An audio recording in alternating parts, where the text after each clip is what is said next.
Hello, welcome back to the VL Wizard tutorials. My name is Rudy and in this tutorial I will explain how to use the tuner built into the VL Wizard. Okay. Before we start, you will see this here.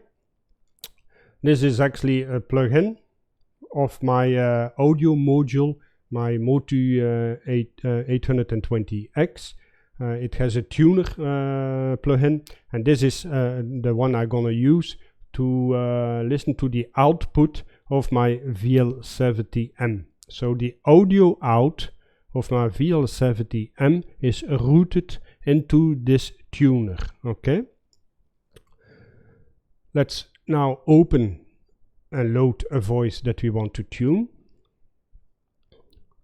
I'll take this voice. Voilà, the voice has been loaded. Now we're gonna play this one, and you will see that the audio is shown on the tuner. You will as well see that this voice is out of tune.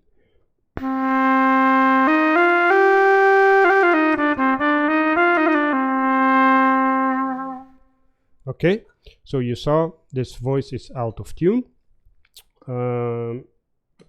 Now, before we proceed, it's very important, if you have your wind controller, make sure that the pitch band here, this one, that this is centered. The way to do that is either switch off your wind controller or put the protection cap on this so the lip is not moving. Okay, so the other thing that you should do is click on the reset here, so to make sure that there are no nodes or no controllers active anymore. Voila. So now we open the tuner. This is the tuning editor.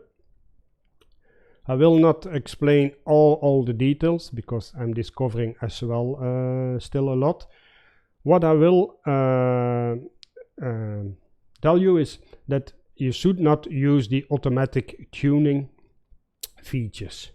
Not because they don't work, actually they work, but the tuning process is not that accurate as if you do it manually. So I strongly recommend spend the time to tune each note manually. Okay, so don't use this one. And don't use this one, okay, but use this button. All right, so let's push this button and see what happens. You see it made some noise, but it didn't start immediately, and the reason why is because it's probably too much breath that came in. So we're gonna change this breath level, and I'm typically put this between 60 to 80%. Okay, so 2 o'clock. Now we push this button and we have the sound going immediately, or the module working immediately. If you push this button, you see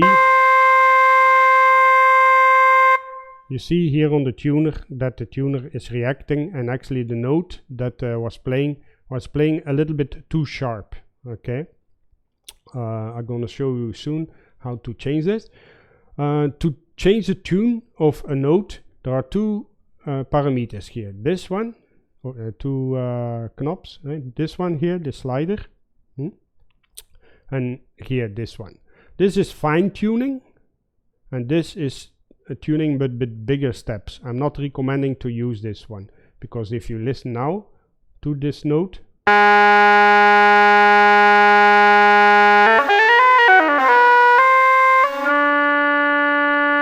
it's very difficult to tune the note because the steps are too big. Okay, so this is only interesting when you want to move or change the tuning drastically. Okay, so only use this one and use the cursor up and down to change the value. Okay, so if you use here the cursor up and down, you see this value is changing. See? Okay, this is actually changing the pipe or string buffer length value. Okay. So, and if you made some mistakes, so imagine there are a lot of notes here that you have wrongly set, just press the restore button and everything is put back to its normal situation. Okay. Now let's tune a note. Let's listen to here the C3.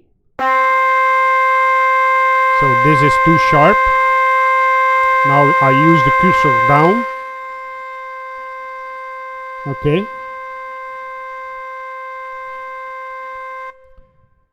As you saw, I used the cursor down and the note became in tune.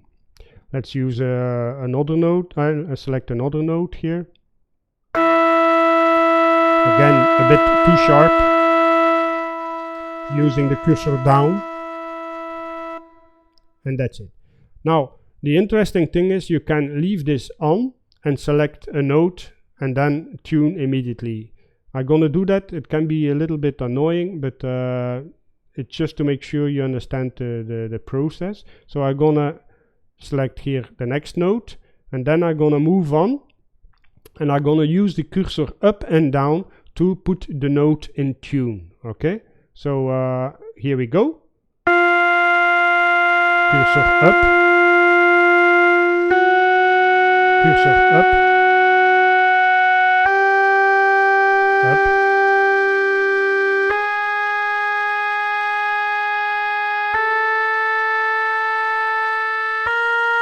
down, down, it's okay, down, down, down, down, down, down. Okay, so you saw me going from one note to the other while this button was left on, and I used the cursor up and down to tune that note. Okay, what you see here, if you see that, it jumps higher. This is actually because this voice is switching into a different register here. I'm still trying to figure out how to optimize this, but this corresponds to this one here. So if you go, you see this, that one is actually defining when the harmonic damping is activated, and therefore it triggers the voice to switch to another register. I'm trying to figure out how to improve voices on that, because when they switch to another register they mostly produce another sound. I'm gonna show you here. So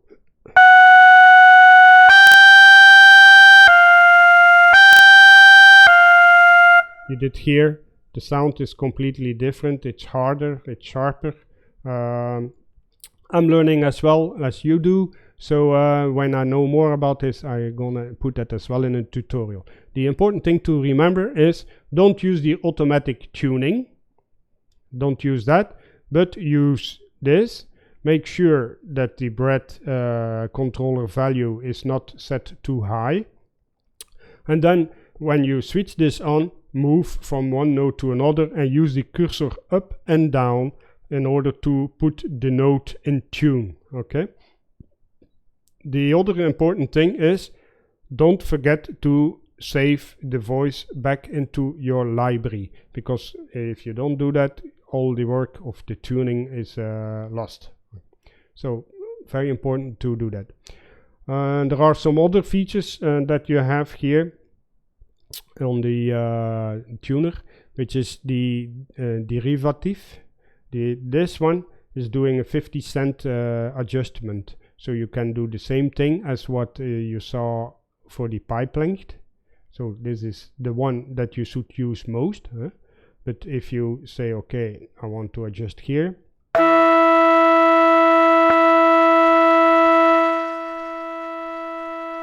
use the cursor.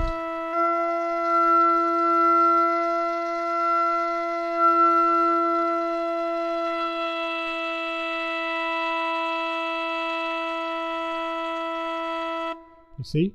So this has as well quite an influence on the tuning. Okay. Let's switch this back. Voila. So that's it.